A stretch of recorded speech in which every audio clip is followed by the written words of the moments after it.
अच्छा, तो अब हम बात करेंगे चैप्टर 4 पर। ठीक है, जैसे कि चैप्टर 4 के नाम से पता चला है, हीट इफ़ेक्ट्स।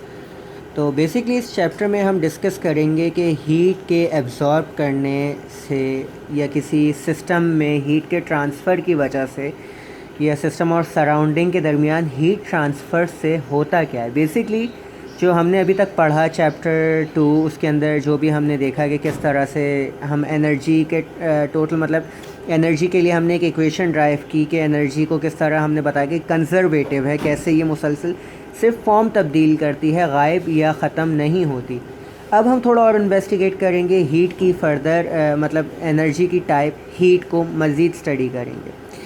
ठीक है, तो सबसे पहले starting from the heat capacity. तो जैसे कि ओल्ड स्कूल या हम लोग अभी तक पढ़ते हुए आ गए हैं कि heat is a form of energy जो कि मुसलसल इन अ फॉर्म ऑफ ट्रांजिट रहती है, यानी मुसलसल अपनी शक्ल इख्तियार करती रहती है मुख्तलिफ़ किस्म की। कभी हीट एनर्जी आपको काइनेटिक एनर्जी में नज़र आएगी कन्वर्ट होती हुई, कभी पोटेंशियल एनर्जी में, एंड सो ऑन। तो अब हम डिस्कस करने जा रहे हैं हीट कैपेसिटी को। हीट कैपेसिटी क्या होती है? बाय डेफिनेशन अगर हम देखें तो amount of heat required to raise unit temperature, यानी टेम्परेचर चेंज मतलब हीट कैपेसिटी किसी भी सब्सटेंस की वो कैपेसिटी, वो सलाहियत होती है क्या कि जब आप हीट किसी भी सब्सटेंस को प्रोवाइड करें तो उस हीट प्रोवाइड करने की वजह से उसके टेम्परेचर में चेंज है। सही, वो जो बॉडी है उसके टेम्परेचर में चेंज आने को हीट कैपेसिटी कहते हैं, पर यूनिट टेम्परेचर चेंज। सही, तो अब यहाँ मैंने एक छोटी सी एग्जांपल लिया, उससे पहले इसका फार्मूला है कि सिंपल फार्मूला जो हीट कैपेसिटी का है वो क्या है, C is equals to Q upon delta T। सही, अब इसको हम फर्दर इन्वेस्टिगेट करेंगे कि ये किस तरह मतलब क्या है। Let us consider to bodies, body 1 और बॉडी 2। ठीक है, अब हमने क्या किया कि लेट अस से कि दोनों बॉडीज़ सेम टेम्परेचर्स पर थी। लेट कोई भी वो टेम्परेचर ले लें आप लोग, तो लेट अस से दोनों बॉडीज़ 25 डिग्री सेंटीग्रेड पर थी। सही, हमने क्या किया, दोनों बॉडीज़ को same amount of heat provide की, यानी 5 जूल्स हीट हमने बॉडी 1 और 5 जूल्स हीट बॉडी 2 को प्रोवाइड की। अब फ़र्क क्या आ रहा है, हमने देखा कि जब हमने 5 जूल्स बॉडी 1 को प्रोवाइड की तो लेटस से इसका पहले टेम्परेचर था 25 डिग्री सेंटीग्रेड, वो चेंज होके हो गया 26 डिग्री सेंटीग्रेड, यानी 1 डिग्री बढ़ गई। यानी चेंज इन टेम्परेचर जो आया वो कितना आया, 1 डिग्री का फ़र्क आ गया, 1 डिग्री इंक्रीज़ हो गई टेम्परेचर की। वेयर एस जब हमने बॉडी 2 को ऑब्ज़र्व किया कि 5 डिग्री टेम्परेचर हमने उसको प्रोवाइड किया सेम अमाउंट में, तो वो हमारे पास, तो हमने क्या देखा कि ऑब्वियस सी बात है कि इस बॉडी 1 को जब हमने 5 डिग्री सेंटीग्रेड दिया तो वो 25 डिग्री सेंटीग्रेड से 26 डिग्री सेंटीग्रेड पर उसका टेम्परेचर राइज़ हुआ। वेयर एज जब हमने सेम काम बॉडी 2 के लिए किया तो फिर 5 डिग्री सेंटीग्रेड 5 जूल्स एनर्जी हमने प्रोवाइड की, तो उसके नतीजे में हमारे पास 1.5 डिग्री सेंटीग्रेड राइज़ हुआ, यानी 25 डिग्री से 26.5 डिग्री सेंटीग्रेड टेम्परेचर राइज़ हुआ।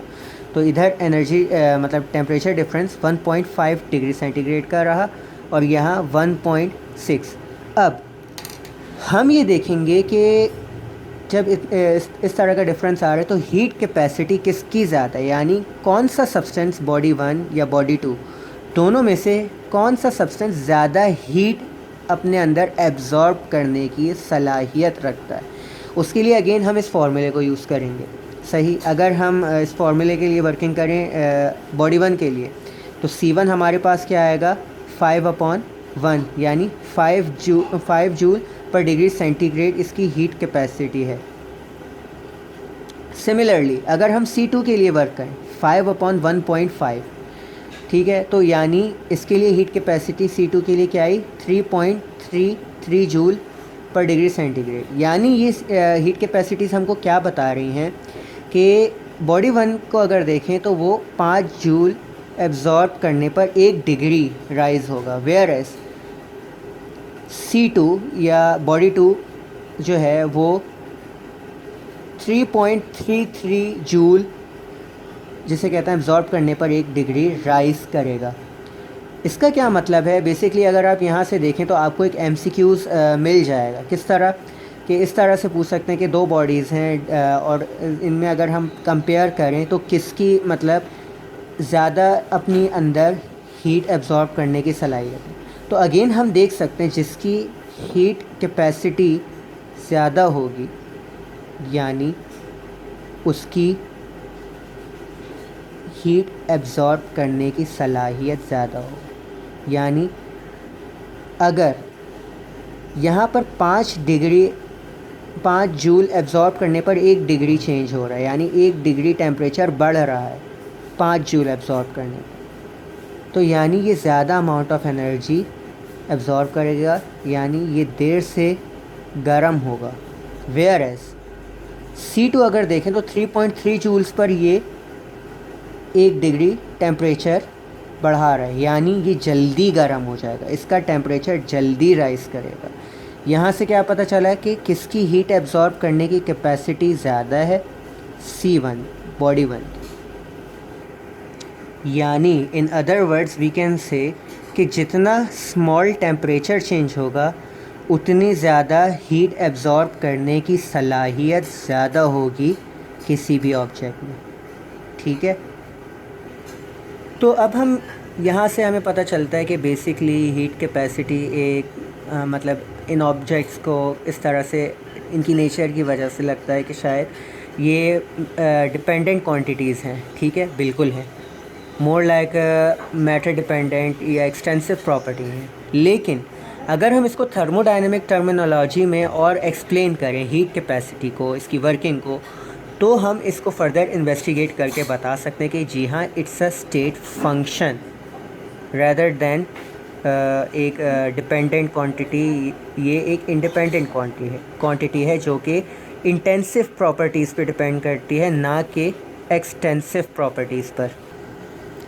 ओके, तो अब हम इसको कंटिन्यू करेंगे। नाउ फॉर सेकंड मैं चाहूँगा कि ये जो कैलकुलेशंस हैं ज़रा इसको इग्नोर कर दिया जाए और डायरेक्ट ये जो एग्जांपल्स हैं, ये जो फिगर्स हैं, इन पर फोकस किया जाए। सही, तो अभी ये जो कैलकुलेशंस हैं इस पर तवज्जो हटानी होगी। सही, अब थर्मोडायनेमिक्स में यूजुअली 2 प्रोसेसेस ज़्यादा इन्वॉल्व होते हैं compare to others, constant volume processes और कांस्टेंट प्रेशर प्रोसेसेस। जैसा कि यहाँ पे नज़र आ रहा है, हमने अगेन वही पिस्टन सिलेंडर सिस्टम कंसिडर किया है। फ़र्क क्या है? हमने पिस्टन पर वेट रखकर इसको लैचेस से यहाँ पर लैचेस लगाए हैं ताकि ये मूव ना हो, ताकि कांस्टेंट रहे वॉल्यूम सिस्टम का। अब हमने क्या किया? हमने यहाँ से Q amount of heat provide की। याद रहे फ्लूइड हमारा आइडियल गैस है।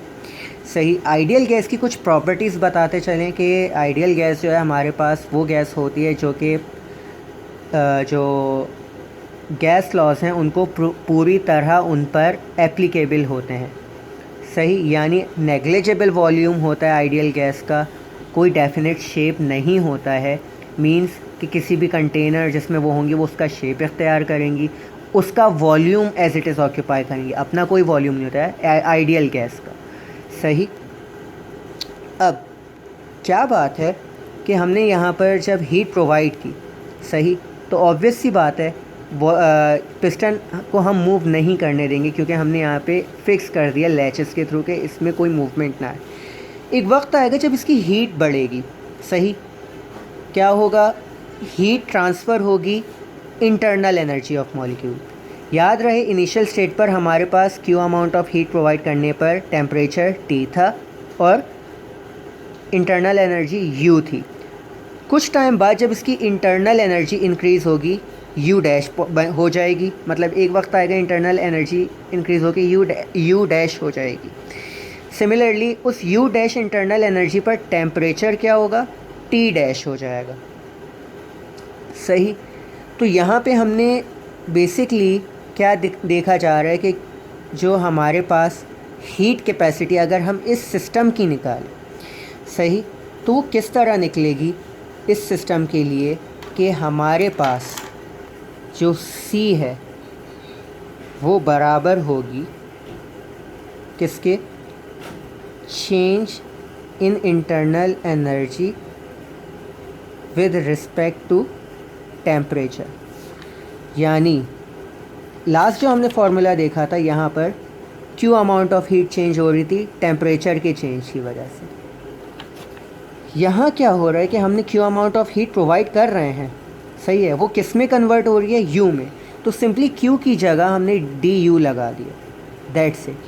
तो सी बराबर हो जाएगी कांस्टेंट वॉल्यूम प्रोसेस के लिए D you upon D T के, यानी चेंज आएगा इंटरनल एनर्जी में। जैसे यहाँ पे देखा, सिस्टम की इंटरनल एनर्जी चेंज हुई किस वजह से, टेम्परेचर के चेंज होने से, जब हमने Q amount of heat provide की। तो इस तरह हमें पता चला कि ये जो कांस्टेंट वॉल्यूम प्रोसेस है, इसके लिए हीट कैपेसिटी सी वी, यानी heat capacity at constant volume हो जाएगी, वो बराबर होगी D U by D T के, सही।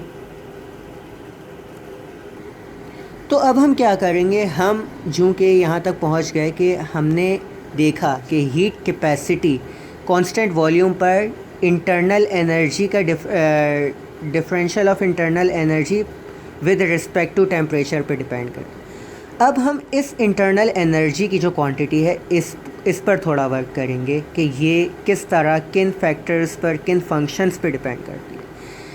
Again coming back to the piston cylinder system, यहाँ पर हमने क्या देखा, दो चीज़ें बहुत कॉमन पाई, ठीक है, यानी दो चीज़ें देखी। एक टेम्परेचर चेंज हमें नज़र आ रहा था, कब हो रहा था टेम्परेचर चेंज, कांस्टेंट वॉल्यूम पे। प्रोसेस क्या है, कांस्टेंट वॉल्यूम को कांस्टेंट किया और टेम्परेचर चेंज हो रहा है। तो हमने लेट्स सपोज़ किया कि इंटरनल एनर्जी जो है वो कांस्टेंट वॉल्यूम प्रोसेस, मतलब इंटरनल एनर्जी जो है वो किसका फंक्शन एज हमने लिया, दो वेरिएबल्स, टेम्परेचर और वॉल्यूम के।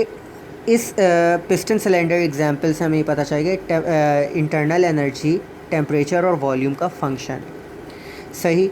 और अगेन हमने ऑब्वियस सी बात है कि जब इसका फाइंड आउट करना है कि डिफरेंशियल किस तरह निकलेगा, यानी क्या डिफरेंसेस आएंगे, कितना चेंजेस किस तरह मालूम होंगे, तो हमने सिंपल क्या किया कि जो कि ये फंक्शन था टेम्परेचर और वॉल्यूम का, तो हमने इसको सिंपल इसके डिफरेंशियल्स में बांट दिया, सही। पार्शियल डिफरेंशिएट किया पहले u को, पहले के किसके साथ, विद रिस्पेक्ट टू टेम्परेचर, फिर इसको डिफरेंशिएट किया विद रिस्पेक्ट टू वॉल्यूम। और जब हमने टेम्परेचर के लिए वर्किंग की, यानी टेम्परेचर के विद रिस्पेक्ट इसको डिफरेंशिएट किया, तो हमने वॉल्यूम कांस्टेंट रखा। और जब वॉल्यूम हमने क्या कहते हैं, जब हमने with respect to volume differentiate किया तो टेम्परेचर कांस्टेंट रखा। अच्छा, अब ये जो d है या डावा है, ये स्मॉल चेंज को रिप्रेजेंट करता है, सही। लेकिन ऑब्वियस सी बात है इंटरनल एनर्जी जो है वो बहुत बड़ी उसमें चेंज हुई। तो अगर हमें तमाम डिफरेंशियल्स का सम लेना हो तो क्या करते हैं, ऑब्वियसली इंटीग्रेशन करते हैं। तो अब हमने क्या किया, इसको क्या कहते हैं, u के डिफरेंशियल लेने के बाद इसको इंटीग्रेट किया। चूँकि यहाँ डिफरेंशिएट हमने विद रिस्पेक्ट टू टाइम किया था, पार्शियल डिफरेंशिएट, तो यहाँ पर इंटीग्रेट भी विद रिस्पेक्ट टू टेम्परेचर करेंगे। सिमिलरली यहाँ पे जब हमने differentiate with respect to volume किया था, तो यहाँ पर भी हम integrate with respect to volume करेंगे। अब अगर ये हम टर्म देखें और यहाँ जो हमने टर्म निकाली, तो क्या वो सेम है? जी हाँ, बिल्कुल। किस तरह? सिर्फ पार्शियल साइंस का फ़र्क है, वरना अदर देन दैट क्या बता रहा है कि change in internal energy with respect to change in temperature. ये डावा साइंस क्या बता रहे हैं, change in internal energy with respect to temperature at constant volume. तो इन शॉर्ट कांस्टेंट वॉल्यूम पर ये वाली पूरी टर्म रिप्रेजेंट कर रही है CV या हीट कैपेसिटी को एट कांस्टेंट वॉल्यूम। तो इस टर्म को हमने इससे रिप्लेस किया, तो ये आ गया du is equals to CV dt। दूसरी जो टर्म थी हमने उसको कर दिया ज़ीरो, सही। क्यों किया? क्योंकि हमने ये बात नोट की थी कि एट कांस्टेंट वॉल्यूम, और या मतलब किसी भी प्रोसेस में अगर हम आइडियल गैस इस्तेमाल करें तो आइडियल गैस का जो वॉल्यूम होता है वो नेग्लिजिबल होता है, उसका इतना इफ़ेक्ट नहीं नज़र आता, सही, तो इसलिए हमने आइडियल गैस होने की वजह से इसको क्या कहते हैं, ज़ीरो पुट किया इस वाली पूरी टर्म को। कोई भी कांस्टेंट वॉल्यूम प्रोसेस यहाँ पे इस वजह से किया कि कांस्टेंट वॉल्यूम प्रोसेस था और आइडियल गैस थी, ये दो रीजंस थे। इसको फर्दर बेहतरीन तरीके से बुक के अंदर जो टॉपिक है हमारा हीट इफ़ेक्ट्स का चैप्टर 4 में वो डिस्कस्ड है कि मज़ीद बेहतर तरीके से कि हमने ऐसा क्यों किया।